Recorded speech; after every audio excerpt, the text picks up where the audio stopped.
Labour room के बाहर मैं खड़ी मन ही मन ईश्वर को याद कर रही थी कि डिलीवरी ठीक ठाक हो जाए। मैं नानी बन जाऊं तो प्रसाद चढ़ाऊंगी। नेहा अंदर दर्द से तड़प रही थी। तभी तेजी से सीढ़ियां उतरते हुए मुस्कान आई। मुझे देखकर सांत्वना देते हुए बोली, घबरा मत, सब ठीक हो जाएगा। और सुन, कल सुबह आ जाना, मैं शादी कर रही हूँ। शादी उन परेशानी भरे क्षणों में भी मैंने चौंक कर उसकी ओर देखा, लेकिन वह मैं चलती हूँ, जरा जल्दी में हूँ, कल तो मिल ही रहे हैं, कहते हुए वहाँ से चली गई।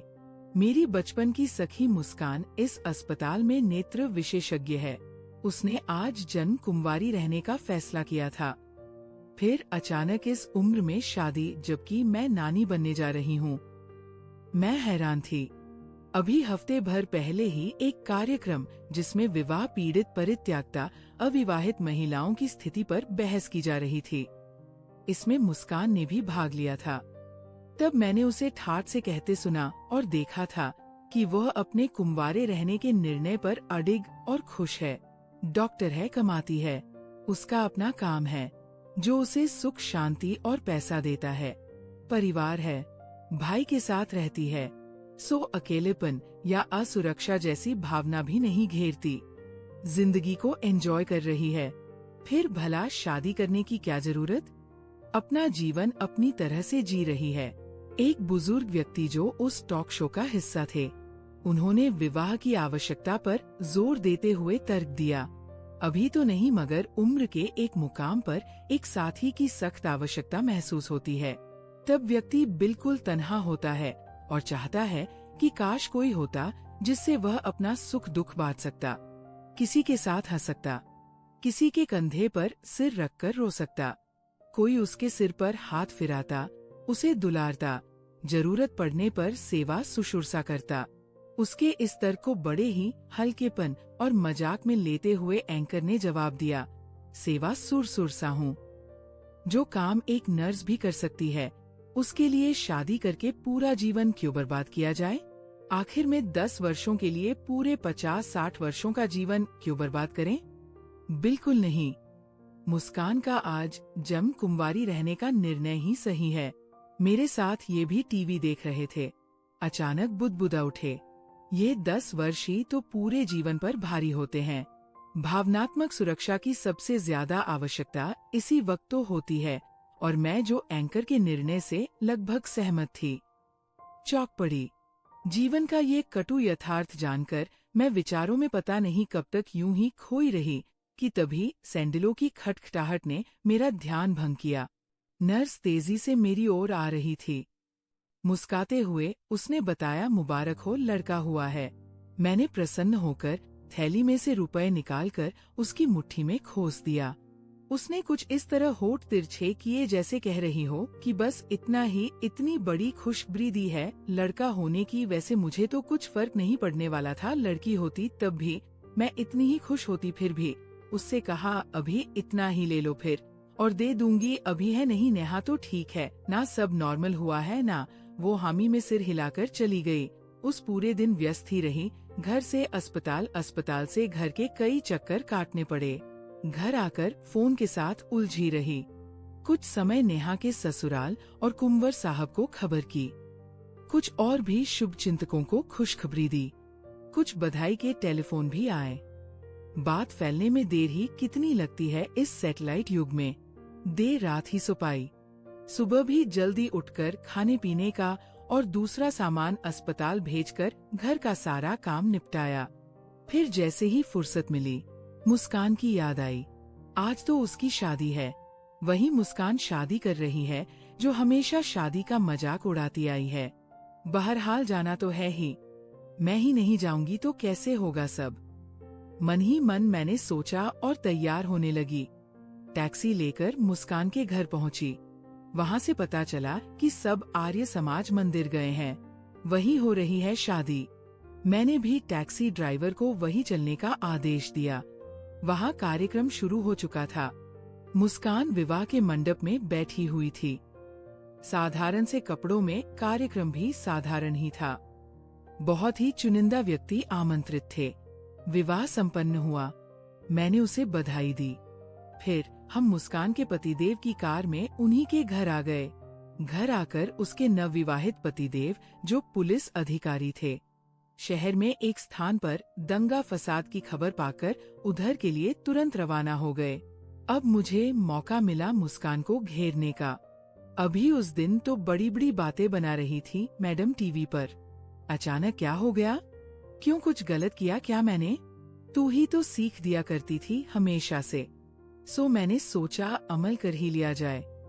उसने भी इठलाते हुए जवाब दिया, नहीं वह तो ठीक है, मगर तुझे ये बोधिसत्व कहाँ और कैसे प्राप्त हुआ? मैंने उसके पलंग पर पसरते हुए पूछा। थकी हुई तो थी ही मैं, रात नींद जो पूरी नहीं हुई थी। अब मुस्कान भी थोड़ी गंभीर हुई और वही पलंग के कोने पर बैठकर बाल खोलते हुए बोली, जिस तरह मुझे अपनी जिंदगी खुद जीने का अधिकार है, उसी तरह अपनी जिंदगी अपनी तरह से जीने का प्रत्येक को अधिकार है।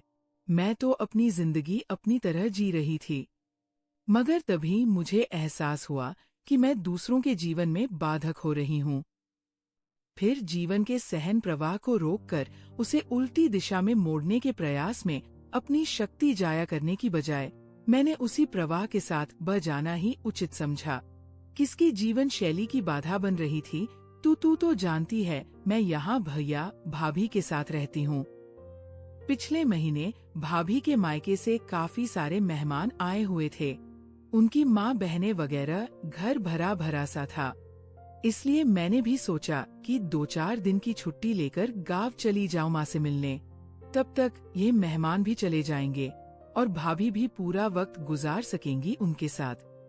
मुझे लगा मेरी उपस्थिति में शायद वे लोग खुलकर बात नहीं कर पाते थे। भैया भाभी के लिए चाहे मैं अपनी हूँ, पर उनके लिए तो मैं पराई ही थी। सो मैंने एक बैग में थोड़ा सा सामान डाला और चल पड़ी बस स्टैंड। काफी देर खड़ी रही, पर कोई बस आई ही नहीं। फिर जब बारिश भी होने लगी तो मैं गांव जाने का इरादा त्याग कर वापस घर आ गई। घर के नजदीक पहुंची तो लगा कि महफिल जमी हुई है। भाभी और उसकी माँ बहनों की जोर जोर से बातें करने की आवाज दूर से ही आ रही थी। सीढ़ियों पर आने के बाद तो सब कुछ बिल्कुल स्पष्ट सुनाई दे रहा था।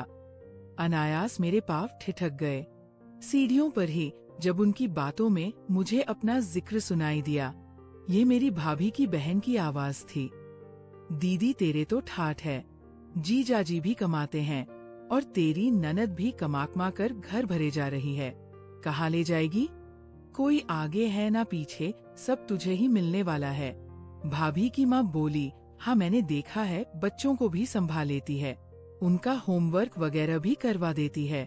तेरे तो मौज है, वरना हमें तो बड़ी माथापच्ची करनी पड़ती है। बच्चों के साथ पहले खुद पढ़ो, फिर बच्चों को पढ़ाओ। ये भाभी की बड़ी बहन की आवाज थी। अब भाभी का गंभीर विषाद पूर्ण स्वर सुनाई दिया। पैसों की हमें कौन सी कमी है जो ननंद जी की कमाई पर नजर रखें और बच्चों के लिए ट्यूशन भी रख सकते हैं। सबसे बड़ी बात है स्वतंत्रता, वो तो नहीं मिलती ना, हमेशा उनका ख्याल रखना पड़ता है। एक तो ननद, वह भी बड़ी, उस पर अविवाहिता, थोड़ा लिहाज तो रखना ही पड़ता है, घर में भी और बाहर भी। यह मेरे लिए कुछ उपहार भी लाते हैं तो उनके लिए भी लाना पड़ता है। सो मुझे उन उपहारों को देखकर कोफ्ती होती है। खुशी नहीं सोचती हूँ, इससे तो ना लाए, वही अच्छा। वे कहती है मैं अपनी जिंदगी अपनी तरह से जीना चाहती हूँ, अपनी तरह से बंधन मुक्त, और इधर हमारा जीना मुश्किल कर रखा है। ये नहीं सोचती कि हम भी तो अपनी जिंदगी अपनी तरह से जीना चाहते हैं। हमारा तो पूरा समय उनकी फिक्र चिंता करके ही बीतता है। जरा देर हो जाए तो लगता है अरे अभी तक आई नहीं, क्या बात है? दुख बीमारी में उनका खास ख्याल रखना पड़ता है ताकि उन्हें अकेलापन महसूस ना हो। तुम्हारे जीजाजी भी नौकरी में बड़े व्यस्त रहते हैं, मुश्किल से थोड़ा बहुत समय निकाल पाते हैं मेरे और बच्चों के लिए, तो उसका भी काफी बड़ा हिस्सा ये हड़प कर जाती है।